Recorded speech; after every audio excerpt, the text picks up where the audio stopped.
Welcome to Kenton's videos. Enjoy the video. You'll start with essentials.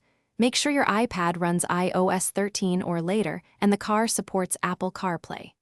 Once done, turn on Bluetooth and Wi-Fi, unlock the iPad, and keep it on the home screen so pairing prompts appear.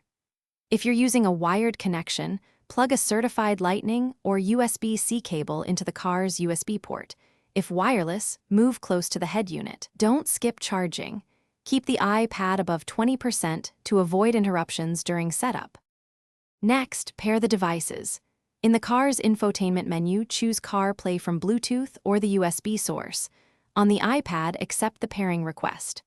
Once connected, grant permissions, allow CarPlay, let it share contacts, and enable Siri so voice control works.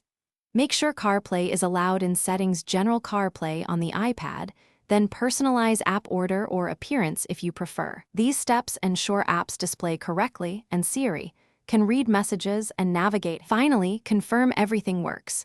Open Maps, play audio, and make a test call to ensure CarPlay routes media and phone functions. If connection fails, restart the iPad first, then toggle Bluetooth and Wi-Fi. If wired, swap to a known good cable. Make sure the car's software is up to date. If problems persist, reset CarPlay in Settings General CarPlay and forget the vehicle, then reconnect. Updating the iPad's iOS often fixes lingering compatibility issues.